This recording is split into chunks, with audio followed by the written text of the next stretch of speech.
After using NordVPN every single day for a year, I've got some thoughts. I went in thinking it would just be another overhyped VPN, but I was actually surprised by its speed and advanced features. But it's not a perfect VPN, and I'm going to go over some things I think NordVPN could improve and anything else that you should know before signing up. So stick around, because in this NordVPN review, I'll be talking about if it's still worth it in 2025. Before we really dive in, if you do decide to try NordVPN, then you can get 74% off plus 3 free months of NordVPN using the link in the description below or by scanning the QR code right here.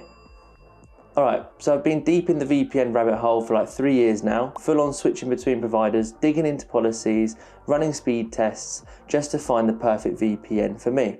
And for the last 12 months, NordVPN has been my go-to VPN. So when I say this is an honest NordVPN review, I mean it, because I know the ins and outs, the good and the bad. Let's start with speed.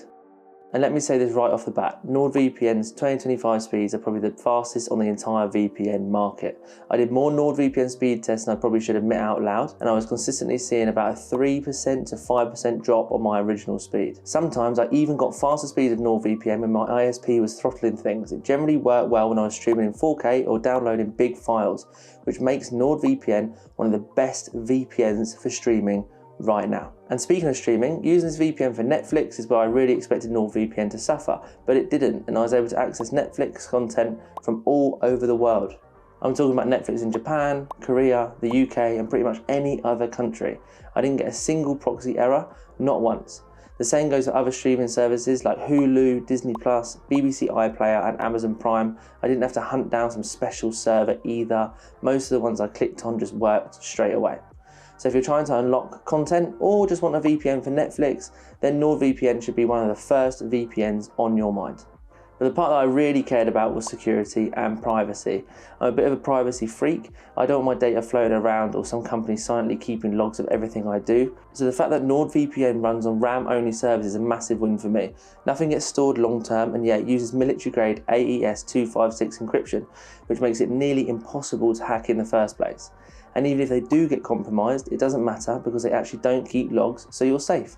They also have a kill switch as well, so if the NordVPN connection drops, your internet cuts off ASAP. Now let's talk about usability, because I wouldn't want to spend 5 minutes fiddling with settings each time just to connect. And with NordVPN 2025, I didn't have to. The app is clean, easy to use, and just makes sense. One click to connect, simple service switch, and if you want to dig into advanced stuff, it's there, but it's fairly intuitive. So you don't really need a NordVPN for beginner's guide or anything, since it's that user friendly. Oh, and you can use it on up to 10 devices at the same time, which I definitely took advantage of. I've pretty much covered all the important parts of NordVPN, but they have some other features that you might find handy, like threat protection, which is on by default now, and it blocks trackers, malware, even those creepy targeted ads. I didn't even realise how many sites tried to throw junk at you until it quietly started blocking them. Then there's NordVPN MeshNet, which I at first thought was just unnecessary for a VPN. What it does is basically link your devices securely, giving you remote access, and I've used it to access work stuff from my desktop with my phone while on vacation. I've been hyping NordVPN for a bit, but there are also some things I didn't like about it, so let's go over some NordVPN pros and cons. The pros are that it has excellent privacy, exceptional speed, and probably one of the fastest VPNs I've used. It has a massive server count, like over 6,000 across over 100 countries.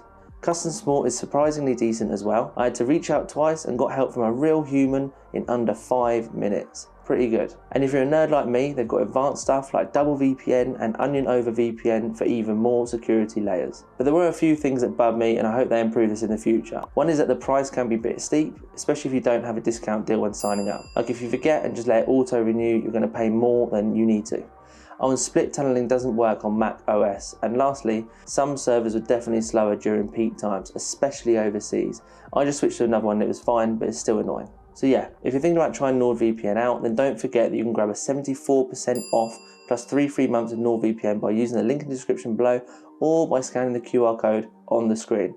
It's one of the best VPN discount codes right now, so better get it while it's still available.